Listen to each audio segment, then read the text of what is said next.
Welcome back to Reflections, a podcast about purpose-driven creativity.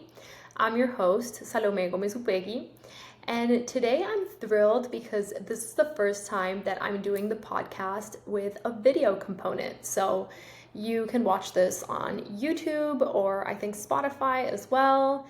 And yeah, I'm really excited to be showing my face on here. And it's kind of the perfect moment because I'm also on here today with a solo episode that I've been thinking about doing for a long time, and the moment has finally come where I want to talk about my career change.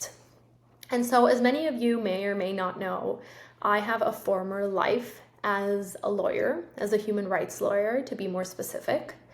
And I actually went to law school in Colombia, where I'm from.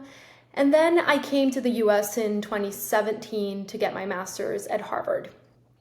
And I want to walk you through the story of how I went from getting my master's at Harvard Law School, basically making all of my childhood dreams come true of embodying Elle Woods, to deciding that I didn't want to have a life in the legal world anymore. It wasn't an easy decision by any means. It was actually a very tough one. And I think over the years I've questioned it a lot and I've gone back and forth. But ultimately it's been a decision that today I couldn't feel prouder of. And becoming a writer and allowing myself to embody this version, this creative version of myself, has really changed my life for the better. And I think many times I've shared this story with friends, with close colleagues, and over again, I've found that it's very therapeutic for me to remind myself why I made this decision to change careers. But it's also something that happens to so many people. I have an inside joke with other lawyer friends that there are actually more lawyers in the world who do things that are not related to law than they are actual lawyers, because the legal world is so broad and so many people go into it with one idea of what it is and they actually decide they want something different down the line. So anyway, all of that to say that I think sharing my story is important because there might be somebody else out there who has this dream or this interest or this inkling that they should be living a more creative life, but they are not giving themselves the chance to jump. They're scared to jump off the cliff. They don't know what they're going to find on the other side. Whether you're becoming a writer, whether you're a lawyer who wants to become a writer, or a doctor who wants to become a painter, or a painter who wants to become a doctor. I don't know, like making these big changes in your life and listening to that little voice in your head can be really tough. And so I guess telling other people about how I did it might help, and it helps me too. So here goes nothing. First, I wanted to start this story telling you a little bit about why I even went to law school in the first place. So in Colombia, it's interesting because you go to law school or you make that choice when you're very young. I was 16 years old when I decided that I was going to do law school for my undergrad. And so I traveled from Medellin, where I was born, to Bogota, where I studied at Universidad de los Andes. And I was always a straight A student, incredibly overachieving. I was very much obsessed with grades and with doing well in school, and I've always enjoyed learning so much. And so I went head first into law school and really felt that I was living out my dream there. But I also didn't really allow myself to enjoy the experience of college. So I had a bunch of internships from the beginning. I worked at the UN, I worked with a judge, I worked at a firm, which was a really intense, terrible experience where I first started to realize that maybe the legal world wasn't what I wanted to do. And then towards the end of my time at law school, I realized that I wanted to devote my time more to human rights. And this idea of being in service of others is something that has always been a part of who I am since I'm very young. I've just always felt that I'm here on this planet to be of service. And it's something that really fills my own cup and makes me feel that there is a reason that I have to wake up every morning and, do the things that I'm good at. And so I started getting more into the world of human rights. I got a fantastic job, and I was really just the type of person who was always doing, going, last one to leave work. And so in the context of that, I decided that I was going to apply to some masters in the US, and on a whim decided to apply to Harvard. Didn't really think I was going to get in. Honestly, I've always known that I was a good student, but I've never really felt that I was, Harvard smart or whatever the world would have us think that that means. But anyway, I decided to apply, and I always thought that I was actually going to go to NYU, which was one of my top schools, the one that I wanted to go to the most. And I remember being in bed incredibly sick because I was burnt out the day that I got that acceptance letter from Harvard. And I don't know if you guys have ever seen that there's like this whole genre of people who get accepted to Ivy Leagues on YouTube and they start screaming and they go crazy. And I had my own little moment like that. I obviously screamed so much. My parents cried, my sisters cried, my boyfriend, who's not my husband, was also in shock. Like, we were all incredibly in shock about the fact that this happened. And I think our culture has such specific idea of what Harvard is, and I totally bought into that, this belief, that you're going to the pinnacle of knowledge. And it was such an exciting moment for me. And honestly, when I actually did go to Harvard, it felt incredible. I think the entire year I sort of felt that I was walking on clouds in terms of the fact that I was living in this historical place, in this incredible city where everything and anything felt possible. I worked at the Human Rights Clinic, and I got the opportunity to travel to the UN and work with so many different projects that made me feel, again, like anything was possible. And I'm sharing all of this wonder that I got to experience, aside from also the people that I met. Shout out to all of my friends from Harvard, who I absolutely adore, still speak to many of them today. And it was such a wonderful year, but it was also a year in which I felt like I was scrambling. From the moment that I got there, I felt that I had to do anything and everything that I could do because it was only a year. And I remember also lying awake at night and feeling, amongst all of this excitement, an incredible sense of emptiness and an incredible sense of confusion about what was going on inside my head, because there was not a connection between the experience that I was living and what I felt in my heart and my soul that I should be doing with my life. I remember being at the library or speaking to other friends and feeling like everybody had so much clarity about what they were going to do upon graduation, and I didn't have that.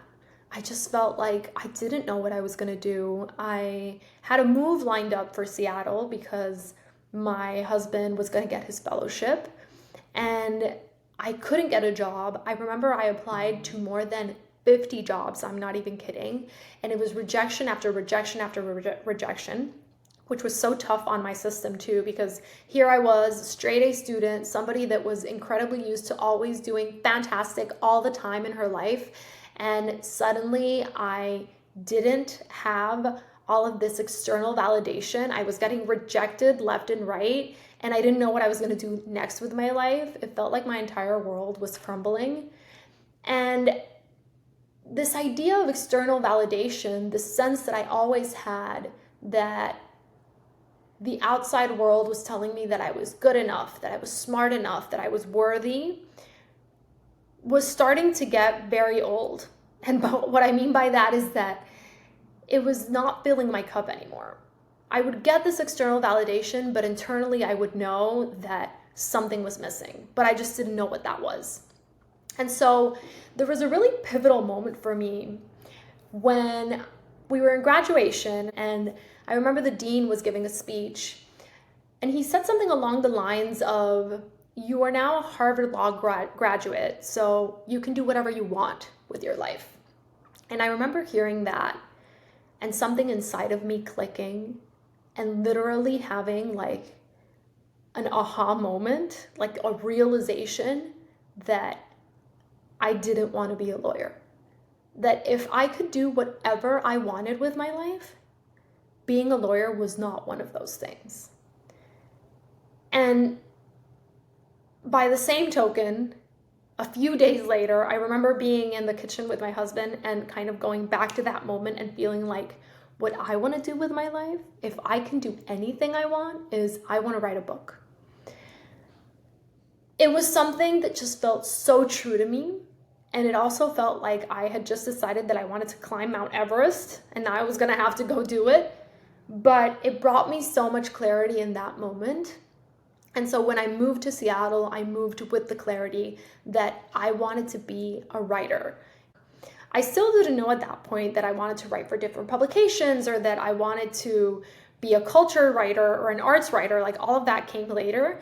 But I think that moment of realizing that my big dream was to see my work published in a book was super life-changing. And I sort of started to allow myself to follow that dream. And in the time of living in Seattle, Seattle was such a blessing for me. It was such a wonderful moment of my life because I had so much privilege of being supported by my husband, of having a bunch of savings and not having to worry about how I was going to make ends meet, thank God. And that's such a huge privilege and wonder to have in your life when you're trying to figure stuff out. And I sort of just started to follow the breadcrumbs of what life was telling me that I should do. And with this idea that I wanted to write a book, I literally just started Googling, what do I have to do to write a book? I had no idea how the literary world works here in the US. I didn't even know how it worked in Colombia. I just decided that I was going to write this book, that it was going to be about feminism because it was a subject that I was incredibly passionate about at the moment. And I had my own story that I wanted to tell about how I came to be a feminist. And so I just started to show up every single day to write, and to write imperfectly, and to write a bunch of things that I read nowadays and cringe so much. I can't even believe my writing was that bad. But I showed up again and again and again. And actually, my little sister, who went to college here in the US, she had a much better grammar, much better spelling, all of that than I did because I went to college in Colombia. So my Spanish was better then than my English, which I think has changed now. But I would have her proofread my text. So shout out to Todi, thank you, because she was actually my editor during that entire time.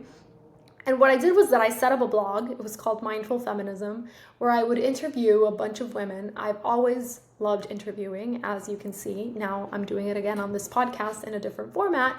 But I would just have like this excuse for myself to learn how to write and to publish. So I would publish on a blog, and I would have these goals for myself that I had to interview 3 women every other week and publish these pieces, even if nobody was reading them.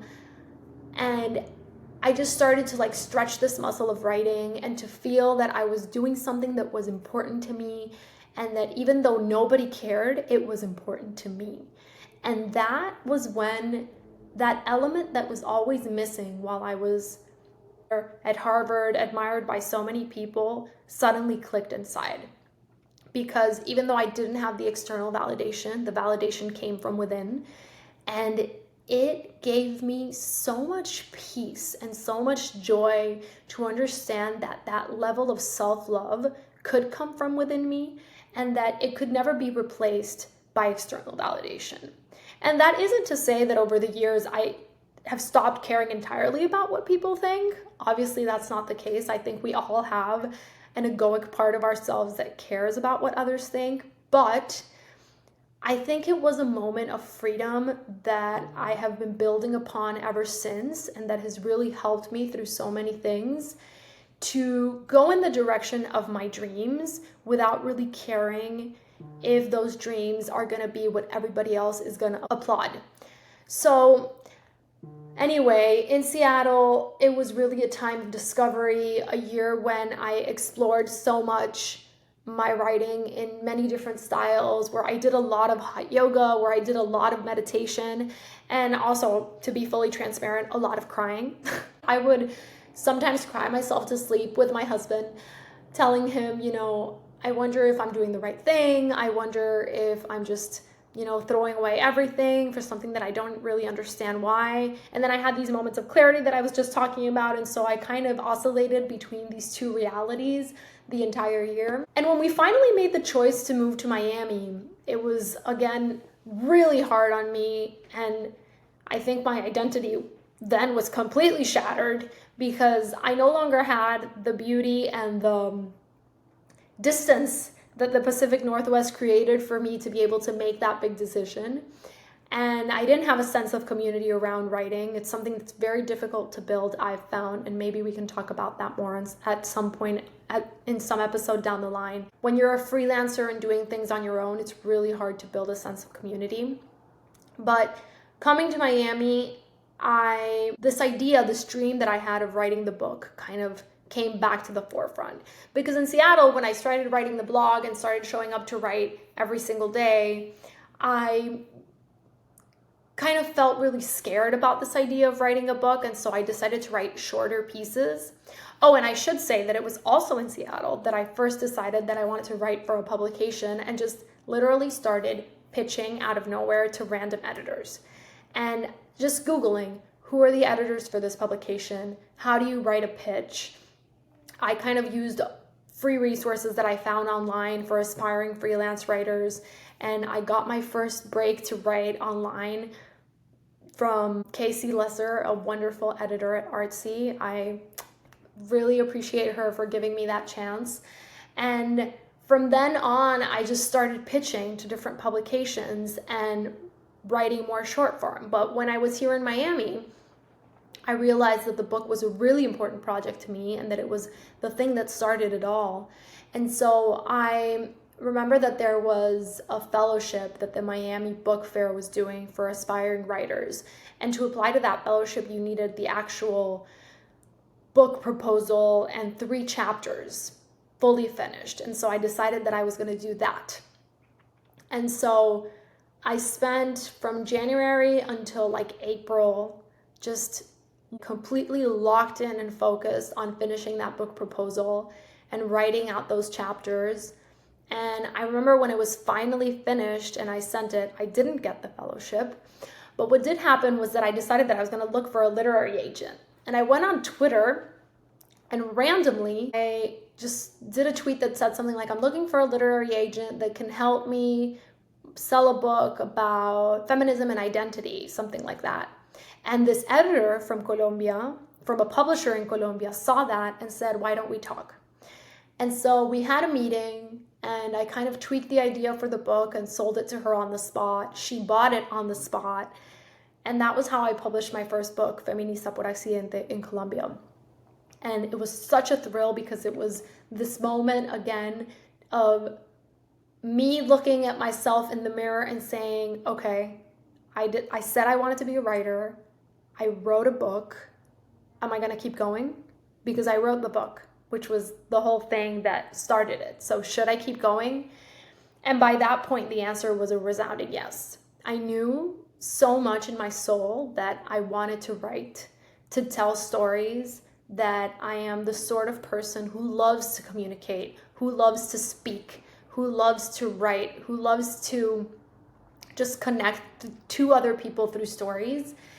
And that knowing within me that I never felt I had as a lawyer, even though as a lawyer I had so many other wonderful things, it has just been present throughout my entire journey as a writer these past 8 years now, which is incredible for me to say. I can't even believe it's almost going to be a decade since I made that choice and took that leap. And I mean, it's not to say it hasn't been a hard journey. Like I said, there have been so many nights where I'm just crying myself to sleep, thinking, why did I do this? Especially when I see other people that I went to school with who are succeeding so much and doing so much as lawyers, and there's so much, again, the validation, and financially it makes so much more sense to be a lawyer than to be a writer. If there's any creative person listening to this, we know that there are so many difficulties when it comes to making money as a creative. But, or at least that's the story that so many of us are running on for such a long time. But It's been such an incredible journey, and I wouldn't change it for the world. And I feel that it's only starting. I feel that my world opened up and the possibilities opened up when I allowed myself to accept that I wanted to live a more creative life and that I wouldn't be able to do that as a lawyer. And I think that there is so much beauty in listening to that part of yourself that wants to say something and trusting that if you jump and take the leaps that you need to take, life is gonna show you the way and is going to reward you. And even though it's gonna be hard, there is nothing better, absolutely nothing more valuable than that inner reward, than that reward that comes from the voice inside yourself that tells you you followed the calling, you followed the path, you showed up even though it was hard. You are a capable person that can reinvent yourself and that can reinvent your life and that can rely on that internal validation rather than that external validation, which can give you such a high in the moment, but will not really give you the stamina that you need to keep going for years and years on end. Like I started this episode saying, I feel like obviously there's so much more to the story, but I want to keep these solo episodes short.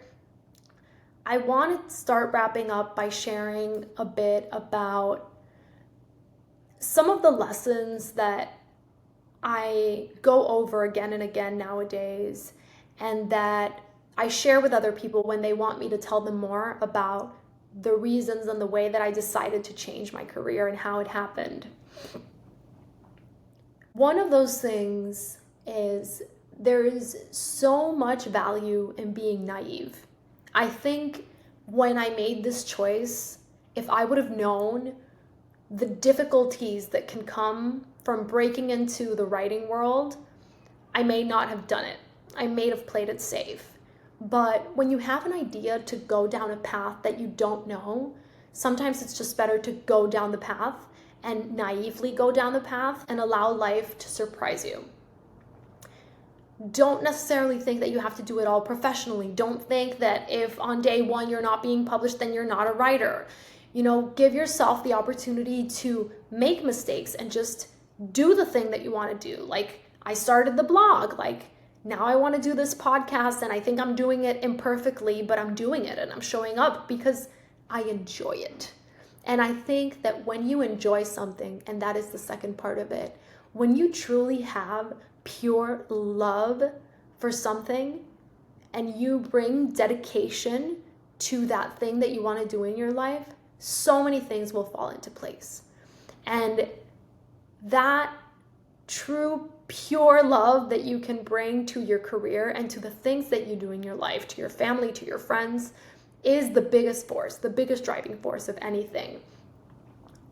And sometimes it's hard to show up in that way, but I have found that it is truly the fuel that moves you when you're making a big change in your life, like changing careers can be. And then I also think that there are incredible tools out there that can help you go through change. I am a person that is spiritually curious. I love to understand my inner world, to understand all of the forces at play on our planet. I am somebody that's incredibly woo-woo. And when I was in Seattle, one of the big things that also happened in my life was that I listened to that spiritual curiosity within me. And I not only saw writing as something that was happening in my life professionally, but something that was happening in my life spiritually. I really do see my career, and that doesn't have to be the case for everybody, but I do see my professional life as an extension of my spiritual life. I think that I am somebody who's simply responding to a higher calling of showing up and communicating and speaking and sharing. And so that gives me a sense of comfort that there is some force that is supporting me throughout this process and that is helping me bring forth all of these things that I am bringing forth. And one specific tool that I used when I was in Seattle was something called To Be Magnetic. It was created by Lacy Phillips, this woman based in LA. And it's basically a manifestation process. It helps you understand your subconscious more. And there are so many great meditations and tools that she offers so that you can understand what are the fears that are holding you back in your life and how can you work on yourself so that you can go back to your most authentic self, and so you can enjoy life from your most authentic self and literally peel back all of the layers of programming and conditioning that you have picked up throughout your life as a child, as an adult. And I think the career change that I made from being a lawyer who thought that that was what she was going to do for the rest of her life, to now being a writer who feels that honestly all the possibilities are in front of me and that there's so much that I still want to do and can do and am going to do as a writer with my life, has in part very much been thanks to Lacy Phillips's program. I think that being able to do those meditations, to look at my childhood, to understand where I picked up so many limiting beliefs about what I was able to do with my life, I was able to look at those things through that program of To Be Magnetic. And I'm so thankful to her. And I'm so thankful to these sorts of tools that exist out there that allow us to not only get to know ourselves better, but to make these big life decisions. And even though we're scared and even though they are hard, follow through on the decisions and allow the magic and the incredible opportunities to pop out on the other side. So I wanted to share that because for a long time I felt that as somebody who went to law school and was so rational and had to be so intellectual, I couldn't talk about these other more woo-woo, spiritual, less quote unquote serious things, tools that I use in my life.